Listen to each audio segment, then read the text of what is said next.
পৃথিবীর সর্ববৃহৎ জাহাজ দুর্ঘটনা এবং টাইটানিকের কিছু অজানা তথ্য। টাইটানিক জাহাজটি আটলান্টিক মহাসাগরে চলছিল। এটি ছিল সে সময়ের সবচেয়ে বড় জাহাজ, তবে তার জীবন ছিল খুব সংক্ষিপ্ত। এটি ছিল তার প্রথম এবং একমাত্র ভ্রমণ। জাহাজটি ১৯১২ সালের ১০ এপ্রিল যাত্রা করেছিল। ৪ দিন পরে সে দুঃখজনক ঘটনাটি ঘটে। ঘটনাটি ঘটেছিল ১৪ এপ্রিল রাতে। ১৫ এপ্রিল ১৯১২ তারিখে টাইটানিক যখন সম্পূর্ণ ধ্বংস হয়ে যায়, তখন কমপক্ষে ১৪৯৬ জন লোক মারা যান। এই বিপর্যয়টি ছিল ইতিহাসের সবচেয়ে বড় জাহাজ দুর্ঘটনা। জাহাজের যাত্রীরা ছিলেন পৃথিবীর সবচেয়ে ধনী ব্যক্তি। কিছু যাত্রী ছিলেন আয়ারল্যান্ড, গ্রেট ব্রিটেন ও স্ক্যান্ডিনেভিয়া অধিবাসী, যারা উন্নত জীবনের সন্ধানে মার্কিন যুক্তরাষ্ট্রে যাচ্ছিলেন। টাইটানিক জাহাজটি নির্মাণ করা হয়েছিল সে সমকালীন বিশ্বের সর্বোৎকৃষ্ট প্রযুক্তিতে, কিন্তু এর দুর্বলতা ছিল জীবন রক্ষাকারী সরঞ্জাম, লাইফবোট। জাহাজে মোট লাইফবোট ছিল মাত্র ২০টি, যা ১১৭৮ জন লোককে ধারণ করতে সক্ষম হয়েছিল, অর্থাৎ মোট যাত্রী সংখ্যার অর্ধেকেরও কম, যা প্রয়োজনের তুলনায় ছিল খুবই কম। অনুমান করা হয় নির্মাণকারীদের ধারণাই ছিল না যে এই জাহাজটি কখনো ডুবে যেতে পারে এবং লাইফবোট প্রয়োজন হতে পারে।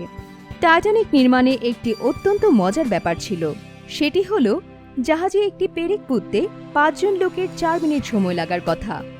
একজন লোকের পেরেকটি জ্বলন্ত অগ্নিকুণ্ডে পুরাই গরমে অগ্নিরূপ ধারণ করার আগ পর্যন্ত। তারপর ২ জন লোক পেরেকটি জাহাজের গায়ে নির্দিষ্ট ছিদ্রে নিয়ে বসায়। এরপর ২ জন লোক একটি ভারী হাতুড়ি দিয়ে অত্যন্ত শক্তিশালীভাবে আঘাত করে পেরেকটি পুঁততে। এভাবে প্রতিটি পেরেক পুঁততে ৪ মিনিট সময় লাগার কথা ছিল। কিন্তু ১৯১২ সালে টাইটানিক নির্মাণের ক্ষেত্রে শ্রমিকরা মাত্র ২০ সেকেন্ড প্রতিটি পেরেক পোতার কাজ সম্পন্ন হয়েছিল। এভাবে ৩০ লাখ পেরেক পোতা হয়েছিল টাইটানিক জাহাজে। জাহাজটির নির্মাণ কাজ সম্পন্ন হলে এটি যাত্রার জন্য প্রস্তুত হয়। ইংল্যান্ডে সাউথহ্যাম্পটন থেকে ফ্রান্স এবং আয়ারল্যান্ডের উদ্দেশ্যে রওনা করে, সেখান থেকে আমেরিকার উদ্দেশ্যে রওনা করে। কিন্তু অতি অল্প সময়ে তার যাত্রার পরিসমাপ্তি ঘটে। একটি বিশাল বরফখণ্ডের সাথে ধাক্কা লেগে টাইটানিকের দুর্ঘটনাটি ঘটে। মাত্র ২.৫ ঘন্টার মধ্যেই জাহাজটি পুরোপুরি ডুবে যায়। টাইটানিকের মহাবিপর্যয় পুরো বিশ্বকে বিস্মিত করেছিল। কী ভুলের কারণে দুর্ঘটনা ঘটেছিল তা খতিয়ে দেখার জন্য একটি তদন্ত কমিটি গঠন করা হয়েছিল। এই কমিটির নেতৃত্বে ছিল আমেরিকা এবং ইংল্যান্ড জাহাজের নিরাপত্তা সম্পর্কিত দলিলপত্র। উক্ত কমিটির কাছে হস্তান্তর করা হয়েছিল। টাইটানিকের ধ্বংসাবশেষ আটলান্টিক মহাসাগরের তলদেশে হারিয়ে যায়। কিন্তু ১৯৮৫ সালের ১ সেপ্টেম্বর উক্ত কমিটিতে ধ্বংসাবশেষ আবিষ্কার করতে সক্ষম হন, যা ছিল সমুদ্রের ১২,৪১৫ ফুট পানির নিচে। আবিষ্কারের জন্য তাদেরকে ধন্যবাদ। সমুদ্রের তলদেশ থেকে বিভিন্ন মূল্যবান সামগ্রী উদ্ধার করা হয়। সেগুলো পৃথিবীর বিভিন্ন জাদুঘরের প্রদর্শনীর জন্য সংরক্ষণ করা হয়। স্মরণকালের ইতিহাসের টাইটানিক সবচেয়ে বিখ্যাত জাহাজ। এসব প্রদর্শনীতে অসংখ্য সিনেমা, বই এবং গান রয়েছে, যা জাহাজকে উৎসর্গ করা হয়েছে। প্রায় সকলেই টাইটানিকের ইতিহাস জানেন, কিন্তু সেখানে এমন কিছু বিষয় রয়েছে যা কেউ জানেন না। টাইটানিকের প্রথম যাত্রার সময় ইংল্যান্ডের নেভিগেশন সামনে একটি হুমকি ছিল, আর তা হল ব্রিটেনের কয়লা শ্রমিকদের উচ্চ বেতনের দাবিতে ধর্মঘট। ফলে কয়লা উৎপাদন বন্ধ হয়ে গিয়েছিল। এই ধর্মঘট টাইটানিকের নির্মাণ কাজের সরাসরি প্রভাব ফেলেছিল, কারণ টাইটানিকের চুল্লি জ্বালানোর জন্য পর্যাপ্ত কয়লা ছিল না। অন্যদিকে টিকিটের জন্য প্রচুর টাকা খরচ হয়। তৃতীয় শ্রেণীর টিকিটের দাম ছিল ২ পাউন্ড, বর্তমান সময়ের আর্থিক বাজারের যা ৮৬ মার্কিন ডলার সমমান। তবে সব টিকিট বিক্রি হয়ে গিয়েছিল এবং প্রত্যেক শ্রমিকের পক্ষে এই দামের টিকিট ক্রয় করা সহজ ছিল। ফলে তারা অন্য জাহাজের টিকিট ফেরত দিয়ে এই জাহাজের টিকিট ক্রয় করেছিল। এই তৃতীয় শ্রেণীর টিকিট বিক্রি করেই টাইটানিকের মূল্য ৫০০ উঠে আসে। টাইটানিকের উচ্চ শ্রেণীর টিকিটের দাম ছিল বর্তমান সময়ে ৩,০০০ মার্কিন ডলার সমমান। প্রতিযোগিতায় টিকতে না পেরে সমসাময়িক অন্য জাহাজগুলো তাদের সমুদ্র যাত্রা বাতিল করেছিল। তারা উপলব্ধি করেছিল যে যাত্রা বাতিল করলেও মানুষ তাদের কাছ থেকে টাকা দাবি করবে না, কারণ টাইটানিকের টিকিট বিক্রির অধিকাংশ টাকা দেশের কয়লা খনিতে বিনিয়োগ করা হয়েছিল। কয়লা উত্তোলন করে সারা দেশের চাহিদা মেটানোর ফলে টাইটানিক জাহাজটি নিরাপদে যাত্রী নিয়ে যাত্রা করতে পেরেছিল। টাইটানিক দুর্ঘটনা থেকে বেঁচে যাওয়া সর্বশেষ যাত্রীটি ২০০৯ সালের ৯৭ বছর বয়সে মারা যান। তার নাম ছিল মালভিনা টিম। টাইটানিকে তিনি তার বাবা মা, ভাই, তথা পরিবারের সাথে ছিলেন। তার বয়স ছিল তখন 2.5 মাস।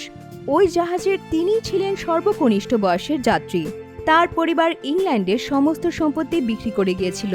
তারা মার্কিন যুক্তরাষ্ট্রে একটি তামাকের দোকান খুলতে চেয়েছিল। মালভিনা টিমের বাবা টাইটানিক দুর্ঘটনায় মারা গিয়েছিলেন, আর বেঁচে যাওয়া সদস্যদের ইংল্যান্ডে ফিরে যেতে বাধ্য করা হয়েছিল। মাসাফ লোনি হাসানও ছিলেন টাইটানিকের একজন জাপানি যাত্রী। তিনি জাপানের পরিবহন মন্ত্রণালয়ের একজন সরকারি কর্মকর্তা ছিলেন। টাইটানিক যখন ডুবে যায় তখন তিনি একটি ছোট নৌকায় উঠে বেঁচে যান, কিন্তু এই নৌকাটি শুধুমাত্র মহিলা ও শিশুদের উদ্ধারের কাজে নিযুক্ত ছিল। সেই নৌকায় ওঠার কারণে তিনি অপমানিত হন। তিনি দেশে ফিরেন এবং ঘটনা জানাজানি হওয়ার পর তিনি তার চাকরি হারান। উপরন্তু দেশের মানুষের দ্বারা নিন্দিত হন। এটা ছিল অত্যন্ত মারাত্মক লজ্জা।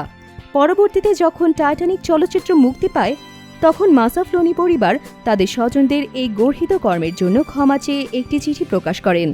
যদিও লোকটি বেশি দিন বাঁচেনি, আবার সেখানে কিছু অতিমানবীয় লোক ছিলেন। তারাই মূলত টাইটানিকের নায়ক। জাহাজে একজন মেক্সিকান ছিলেন। তিনি প্যারিস ভ্রমণ করে ফিরছিলেন। তিনি একজন মহিলাকে তার জায়গা ছেড়ে দেন। মহিলাটি নিউ ইয়র্কে অবস্থানরত তার স্বামী এবং পুত্রের জন্য অপেক্ষা করছিলেন। মহিলাটি মেক্সিকানের কাছে তার স্ত্রীর ব্যাপারে জিজ্ঞেস করেছিলেন। যখন মহিলাটি ফিরে যেতে সক্ষম হন তখন সেই মেক্সিকান স্ত্রীর সাথে দেখা করেন এবং মেক্সিকানের জীবনের শেষ মুহূর্তের বর্ণনা দেন, যে ভয়ানক রাতে মেক্সিকান মারা যান। টাইটানিকের দুর্ঘটনার 14 বছর পূর্বে মর্গান রবার্টসন একটি উপন্যাস লিখেছিলেন, যার নাম ছিল the rake of the Titan or futility. এই বইটিতে বলা হয়েছে সে সময়ে সবচেয়ে বড় জাহাজ আটলান্টিক মহাসাগরের উত্তরাংশের এপ্রিলের এক শীতের রাতে বিশাল এক বরফখণ্ডের সাথে ধাক্কা লেগে ধ্বংস হয়। এই বইয়ের গল্পে জাহাজটিকে বলা হয়েছে টাইটান। টাইটানিকের সাথে হুবহু মিলে যায়। এর ছবি অনেক প্রশ্নের জন্ম দেয়। বলা হয় এটা ছিল কাকতালীয় ঘটনা অথবা আমাদের ভবিষ্যৎ জীবনের পূর্বাভাস। একদল গবেষক 30 বছরেরও বেশি সময় ধরে অত্যন্ত সতর্কতার সাথে গবেষণা করে। 2016 সালের শেষের দিকে তারা একটি চাঞ্চল্যকর তথ্য প্রকাশ করেন। বরফখণ্ডের সাথে ধাক্কা লাগাই টাইটানিকের ধ্বংসের একমাত্র কারণ ছিল না। টাইটানিকের দুর্ঘটনা অনেকটা অনিবার্য ছিল। জাহাজটি যাত্রাপথে প্রবেশের একদিন আগে ঘটনা ঘটেছিল। জাহাজের বিপর্যয় অনিবার্য করেছিল। জাহাজটি যাত্রা শুরু করার পর জাহাজের একটি তেলের ডিপোতে আগুন লেগে যায়। ক্যাপ্টেন ওই আগুনের বিষয়ে ভালোভাবে অবগত ছিলেন, কিন্তু এই বিলাসবহুল জাহাজের সম্মান ও যাত্রীদের কথা ভেবে তিনি বিষয়টি নিজে নিজে সমাধানের সিদ্ধান্ত নেন। জাহাজটি তীরে পৌঁছানোর পর আগুনের ডিপোটি অন্য প্রান্তে অপসারণ করা হয়। যাত্রীরা প্রচুর ছবি তুলেন, কিন্তু কেউই আগুনের দিকে মনোযোগ দেননি। জাহাজটি সম্পূর্ণ বাসযোগ্য দুর্দাম গতিতে চলতে থাকে, কিন্তু ভেতরের অগ্নিশিখার কারণে জাহাজের বগির তাপমাত্রা 1800 ডিগ্রি ফারেনহাইটে পৌঁছে যায়। ফলে জাহাজের ধাতুর পাতগুলি স্বাভাবিক ক্ষমতা হারিয়ে ফেলে। আর ঠিক তখনই দুর্ভাগ্যক্রমে বরফখণ্ডের সাথে ধাক্কা লাগে। আর এই দুর্বলতার কারণে টাইটানিক সমুদ্র থেকে আর বের হতে পারেনি। সমুদ্রতলের টাইটানিক অক্ষত কেন গবেষকরা অনবরত ভাবছেন। সেটি একটি চমৎকার জাদুঘরে পরিণত হয়েছে। জাহাজ থেকে প্রচুর টাকা পয়সা এবং ধন সম্পদ উদ্ধার করা হয়, কিন্তু জাহাজের ধ্বংসাবশেষ উদ্ধার করা সম্ভব হয়নি, কারণ জাহাজের নিচের অংশ অত্যন্ত খারাপভাবে ক্ষতিগ্রস্ত হয়েছে, যা কোনো দিকে সরাতে গেলে ভেঙে চুরমার হয়ে যাবে। নতুন তথ্য হলো কয়েক বছর আগে থেকে জাহাজটি ধীরে ধীরে ধ্বংস হতে শুরু করেছে। কিন্তু অবাক কাণ্ড হলো 1985 সালে যখন জাহাজটি আবিষ্কৃত হয় তখন তা অক্ষত অবস্থায় ছিল, কিন্তু যেখানে টাইটানিক ছিল সেখানে অতি উচ্চচাপ, পানির গভীরতা এবং আলোর অভাব ছিল। ফলে জীবিত প্রাণী যা সেখানে ছিল তারা আস্তে আস্তে মারা যেতে থাকে। এসব প্রাণীর মৃতদেহ থেকে ব্যাকটেরিয়া সৃষ্টি হতে থাকে।